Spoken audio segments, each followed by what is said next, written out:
we know the stuff that is capable of hitting us, and we know that our radar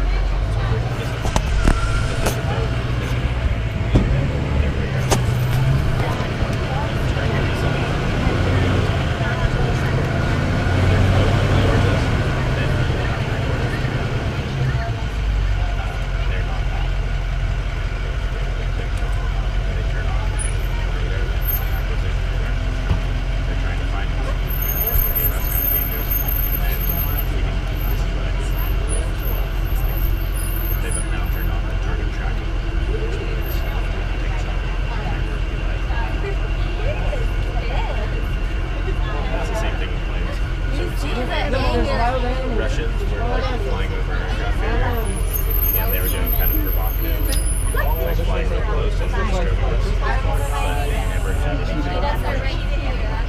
So it was always recording, yeah, they're getting really close, but wings clean. So the only thing that you really do is fly into this competition. I know, like,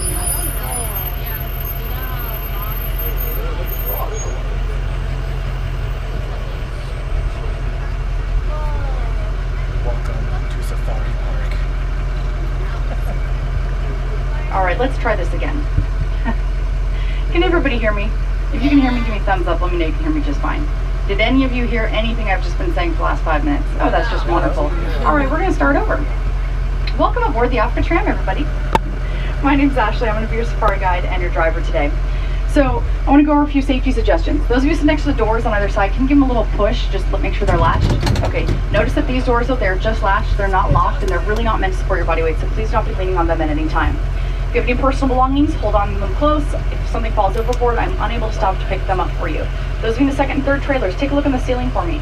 See those yellow strips? In the event of an emergency, you're going to press those. It will alert me that it's an emergency. If you have any selfie sticks or GoPro sticks, I'm going to ask that they remain inside the vehicle. They're not sticking out past the doors at any time.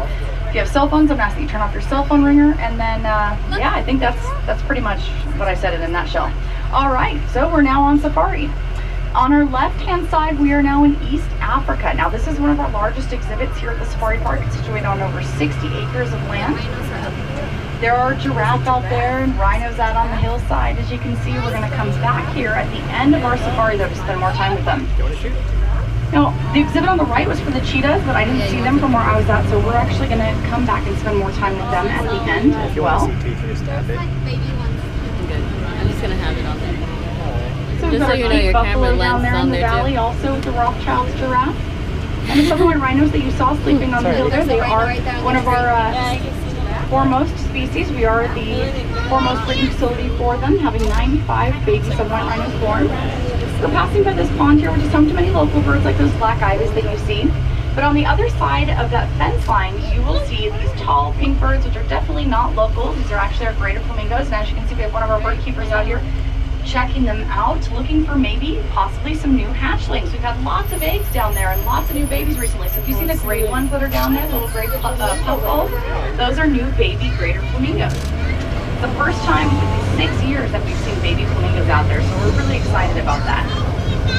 Now I'm curious as to how many of you are here for the first time today. Can I see a show of hands for any first timers on board?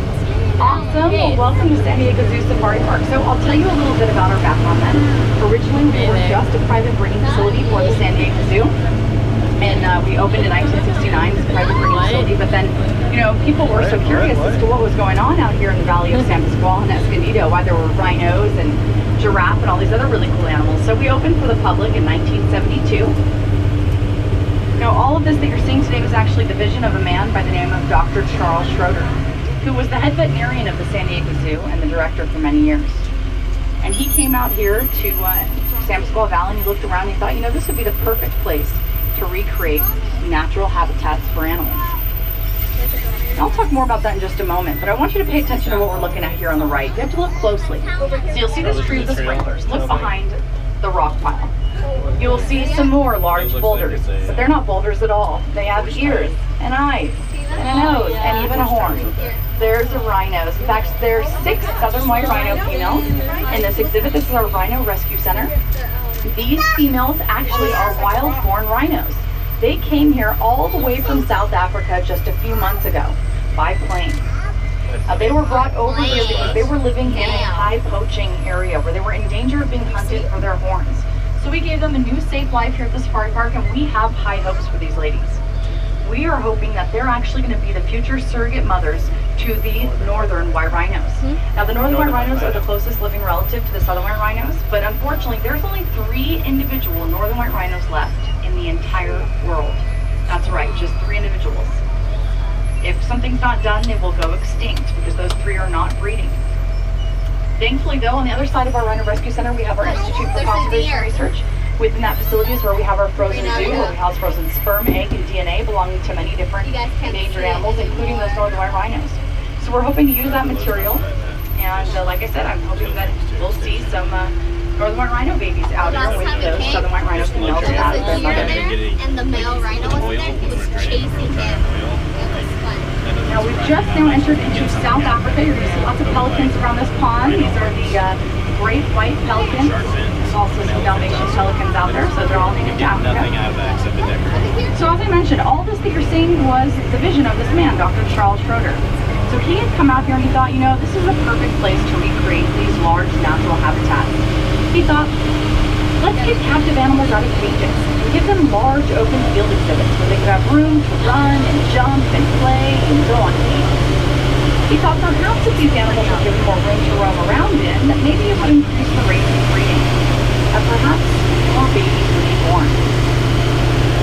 Well, Dr. Charles Schroeder was brilliant. And since we started breeding animals in 1969, we've had roughly 34,000 combined mammal births and bird hatchlings here at the safari park, about 40,000 if you include San Diego Global. Now my goal for everybody on board of the tram today is to have a good time, but to learn a little bit something more about wild animals, to be able to understand them a little bit better. So in order to do so, we're going to talk about the 2 most important themes of the animal kingdom: survival and reproduction. Now here on the right, we're seeing a few different types of animals, but the ones that you're seeing directly over your right-hand shoulder grazing on the hillside, those are the Nile lechwe, but I want you to keep an eye out for the zebra. There is an endangered species of zebra in this exhibit. If you look just on the other side of those palm trees, you will see the zebra. They're also in between the trees in the center of the exhibit. So the Grevy zebra, like I said, is endangered. It's actually the largest equid, meaning relative to the horse from Africa.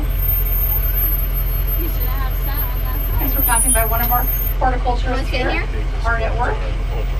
You know, not only are we a zoo, we're also a registered botanical garden. We have over 100 specimens of plants. Now, all of the endangered animals here at the park are part of a breeding program called the Species Survival Plan. The Species Survival Plan, basically what that is a way in which we work together with other zoos and breeding facilities around the world to help increase the genetic diversity among captive breeding populations of animals. In other words, it's a matchmaking system for the animals, or a computer dating site, if you will. And so by working together with these other zoos and breeding facilities, we're able to make sure that these herds of animals are healthy. And that's important because, you know what? Who knows? Maybe one day some of these animals will get back out into the wild. That is not unheard of. Here at San Diego Zoo Global, we've been able to reintroduce 43 different species of animals back into the wild in the world. Now we're in Bird Marsh here on the right, and there's a couple of really cool birds I want to point out. So in the middle of the exhibit, if you look just to the right of the rock pile, you'll see a white stork with a yellow bill. His name is Yellow-billed Stork. Very appropriate, huh? Behind the rock pile, up against the fence line, you'll see a vulture underneath the shade of the tree that is a Rappel's vulture. In fact, there's more vultures. Those of you in the back, you'll see them as I pull forward. And then there's 2 East African crown cranes just to the left of that vulture underneath the tree. Actually, the vulture that you see under the tree there in the center, he's actually the head-faced vulture. The Rappel's vultures are the ones with the white heads. And then to the left of the waterfall, you'll see this giant heron. That's called Goliath heron. So all those birds native to Africa. Now, as I said again, on our left, we're in South Africa. If this is your first time at the park, what you're going to notice is, wow, we've got a lot of animals and a lot of land. Because we have all this land for them, we're able to house them just as they would prefer to live in the wild, with their friends. Most of these animals, like the Ellipsan water buck that we're passing by here on the left, they are social. They want to be in herds. That's how you would find them in Africa. Because in Africa, the more friends you have, the more eyes and ears you have to look out for one another. It's about safety in numbers. So most African animals will be in large herds. Now obviously today, folks, we're not going to have to worry about a lion creeping up on any of these animals. But they don't know that. All that they know is that they heard the lions roaring this morning. A lion's roar can be heard from up to 3 miles away. So these guys definitely know that there are big scary kitty cats nearby. So they're going to stay with their friends. The moms are going to keep their babies close to their side, or they're going to tuck them away. They're going to keep all these same natural survival behaviors that you would see if we were in Africa on safari. Grazing on the other side of the road, on the hillside, are the wildebeest. Talk about being social, you might recognize them because they actually form mass migrations of up to 1 million throughout Africa looking for fresh food and water from these savannas. In fact, it's actually going on right now as we speak. A mass migration that happens annually. We're also seeing the sable antelope out there. Those are the brown ones with the horns. You know, every time I come out here, it reminds me of almost like a high school quad. Everyone's in their own little clique. Then you'll also see the orcs out there with their long horns. They're called, also known as the South African orcs are also known as the gemsbok. Horns are excellent weapons. Of course, they're going to use those if they don't have time to run away from an approaching predator like a lion.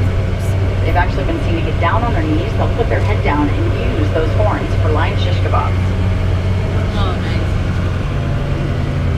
But if we were on safari in Africa, it would be really common to see a lot of these animals hanging out with the giraffe. Giraffe are very popular. They seem to be everyone's best friend. Why do you think that is? They can see far. Why would you want to be best friends with a giraffe if you were a small antelope? Coming up. Well, the giraffe are like giant watchtowers. And all the other animals know it's good to have friends in high places. So when the giraffes start running, everyone else is going to start running too. And that's what you would see. That's a typical African scene around a water hole. Everyone's going to be hanging out around the giraffe, and the giraffe are the ones to alert everyone when there is danger nearby. Yes, there is a baby giraffe right there in the center of the valley. Isn't he cute? He's about 7 months old now, I believe. So these giraffe that you're looking at are called Maasai giraffe, coming from Kenya and Tanzania mostly. Oh, it looks like he's trying to nurse off mom. Stay still, mama. She's like, oh, you're getting too old for this. So he looks pretty small from here, but if we were standing up next to him, that baby, he'd probably be taller than us. Giraffe at birth stand about 6 feet tall, so he's probably about 8 or 9 feet tall already. The tallest giraffe can get up to be 17 feet tall. So basically, if you live in a 2-story house, and let's say your bedroom's upstairs, you can open your window at night and that giraffe could just poke her head right in there and tuck you in bed at night. I'm not sure if she's quite 17 feet tall yet, but let's say she's 16 feet tall. For every foot of height for giraffe, you can pretty much add about 1 inch to their tongue. Let me put this in perspective for you guys. Why don't you go ahead and stick your tongue out at your neighbor for me? Go on, stick your tongue out at your neighbor. Your tongue's what, 2-3 inches long? Let's say she's 16 feet tall. She's gonna have about 16 inches worth of tongue in her mouth. Ew, can you imagine having 16 inches of tongue? You'd be licking the person in front of you. But see, for her, it's beneficial. It is the greatest utensil. See, giraffes eat out of trees. And their tongue is prehensile, like our hands. So it helps them to grasp on to the leaves of trees. She's just not interested in nursing right now, is she? Every time the baby comes close, she takes a couple more steps forward. She's like, not now. Leave me alone. Oh, the rhino was like... I'm a new mom, I get it. So, if you look just across from her, you'll see there's actually a rhino and a giraffe hanging out together at the feeding trough. Do you see that? See the rhino out there? So look towards the Cape Buffalo, all this buffalo around the tree. Just to the right of it, you will see Eric. Eric is our black rhino, hanging out with one of our juvenile male giraffes there. Black rhinos are also, they're an endangered species with less than 5,000 of them in the wild. Now that black rhino, Eric, was born here at the safari park. It's pretty cool. There's not too many places in the world where in captivity you can see a rhino and a giraffe hanging out at the same feeding trough. It's so nice to be able to see these animals living together in harmony just as they would in the wild.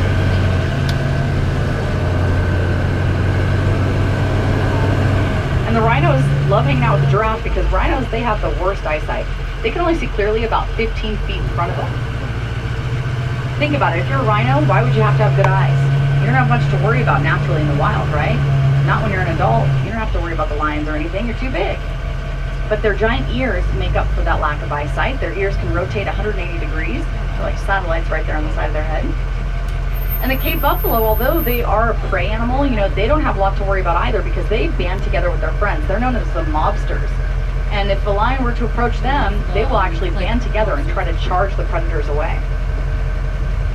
On the right-hand side, if you look all in the middle of the exhibit on top of the hill there, you'll see the Somali wild ass. Actually, we've got a couple of, one of them more in the foreground down below on the hillside. So the Somali wild ass are also, like I said, an equid, a relative to the horse. They come from Somalia and Ethiopia. They are also a very endangered species. Unfortunately, there's only a handful of them left in the wild. Right there. They live in a war zone. They're dealing with habitat loss, and people are hunting them for food. So unfortunately, there's only a handful left in the wild, but we have had success with bringing them here. We've had about 40 Somali wild ass born, thanks to that species survival plan I was telling you about. Now we are leaving South Africa now and heading into our Central African exhibit. If you're wondering what these round pens are on the left that we're passing by, we call them bomas. One of the giraffes is walking up to them right now. So these bomas are where the keepers or the veterinarians might need to separate the animal for whatever reason. If maybe one of the animals looks like it was sluggish, not feeling well, or maybe they just knew it, they need to get one-on-one attention with the animal, they're going to put them in there. There's another black rhino out there, so right over to your left. Unfortunately, I cannot stop, but look just in the center there, you'll see her down on the road. Her name is Lembe. That's actually the mom to the other black rhino that you just saw. She's an amazing ambassador for her species. She's been the proud mom of 5 baby black rhinos born here at the safari park, which is a lot of work. Rhino moms spend 16.5 months being pregnant. That's the gestation period, 16.5 months with those babies. And then once they have their babies, they're going to keep them close to their side for about 2 years. Because those babies are slow growing babies, and so they're still going to be vulnerable to the predators for the first year or so. Across the way on top of the hill, you'll see the roam antelope. Notice how they're faced in all different directions on top of that hill?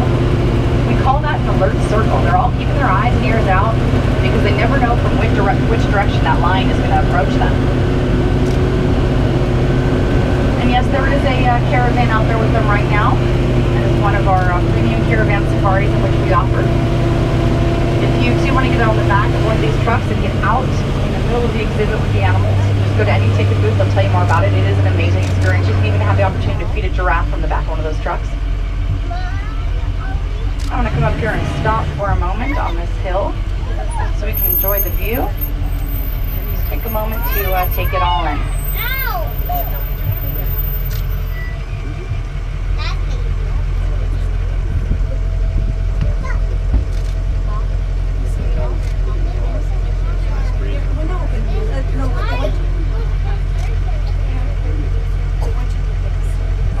On the right, we're in Africa forest. There's not a lot going on in the forest right now. A few gazelles down below in the shade of the trees. Those are called red-fronted gazelles.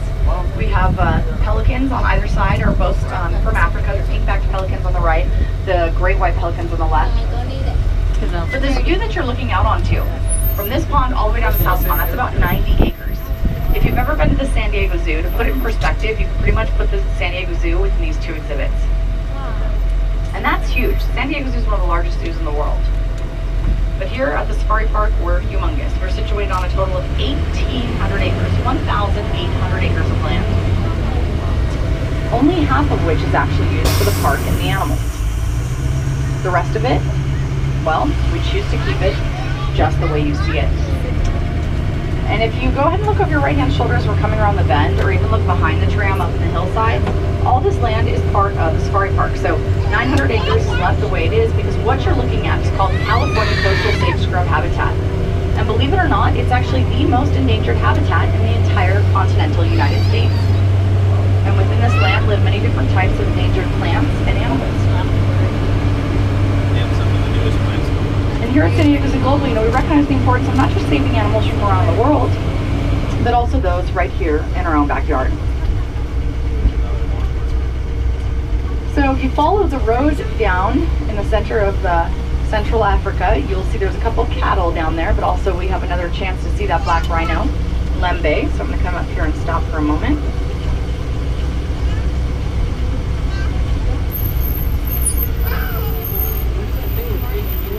There you go. So you can see Mama Rhino down there at the feeding trough. So I want you to go ahead and take a moment to look at her though, because I want you to be able to tell the difference between a black rhino and a white rhino. So do you see how she has a small triangular shaped head and a pointed lip? Obviously, black rhinos aren't black and white rhinos aren't white. They're both gray. So the way you can tell the difference is by looking at their heads, because black rhinos are browsers. They have a smaller head because they need to maneuver their head around the bushes and tall grasses because they're browsers. They eat out of bushes. Whereas the southern white rhinos have big, long faces and square heads with flat, wide lips because they are grazers. So they spend the majority of their time with their head down on the ground, mowing the lawn, eating the grass. So the black rhinos have smaller, triangular shaped heads. The southern white rhinos, those big, square heads and flat, wide legs. Now those cows that you see down there also impressive with their long horns. Those are called Kohli Cattle, and their horns can actually get up to be 6 feet long. That's about from end to end of the bench that you're sitting on. But they're a domesticated species.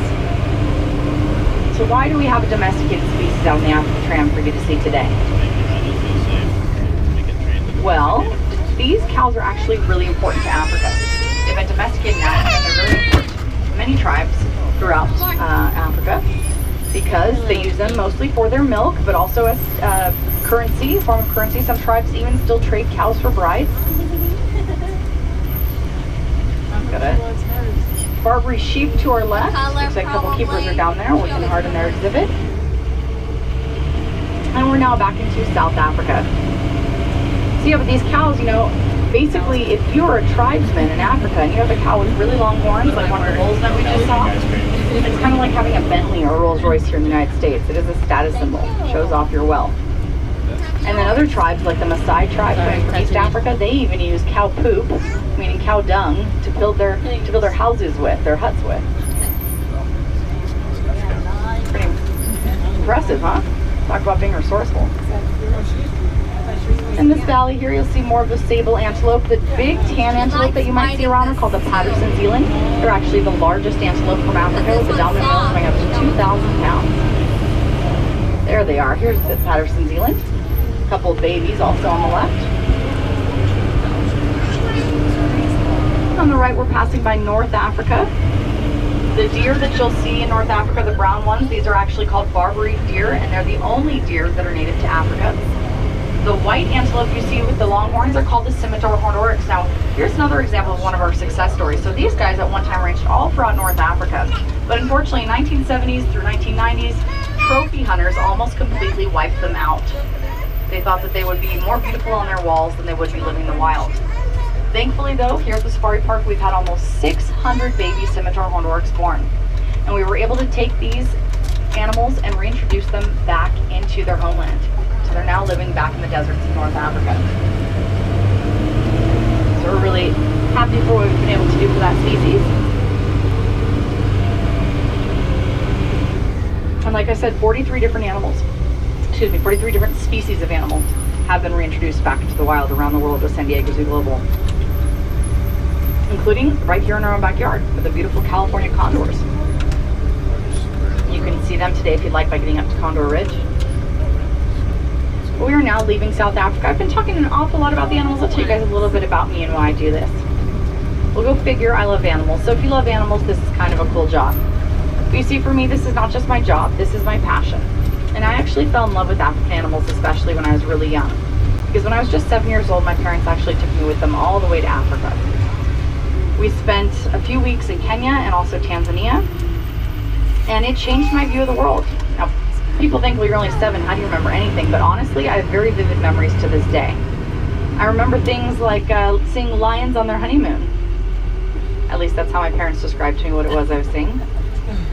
Lions enjoying zebra for lunch, which I'm so glad I don't have to show any of you today.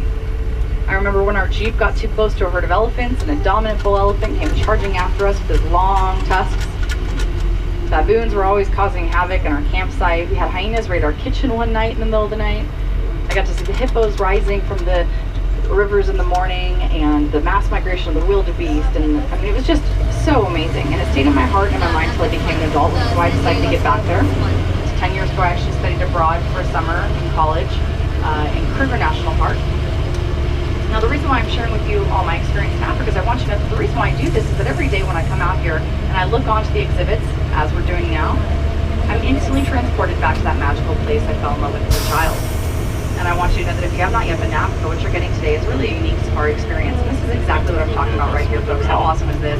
We've got a southern white rhino walking right into this little hut here. Cape buffaloes know that they're not as dominant as that southern white rhino, so they're going to move along, giving him the right of way. On the other side of the hut, you'll see the Rothschild's giraffe, and then of course a little gazelle there that is a Grant's gazelle. But this is what I'm talking about. Looks like we just flew right into the savannah. Keeping my eye out on the left is the cheetahs, but knowing Mama Cheetah, she's probably hiding with her cubs somewhere. You can spend more time with the cheetahs today by getting to our Cheetah Run show at 3:30 this afternoon.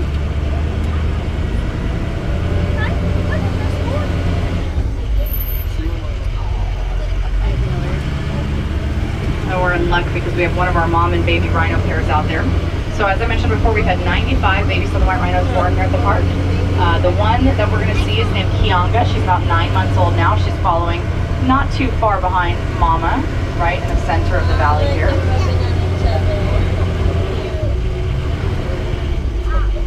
So Kianga in Swahili means Little Miss Sunshine. Well, it actually means sunshine. I call her Little Miss Sunshine.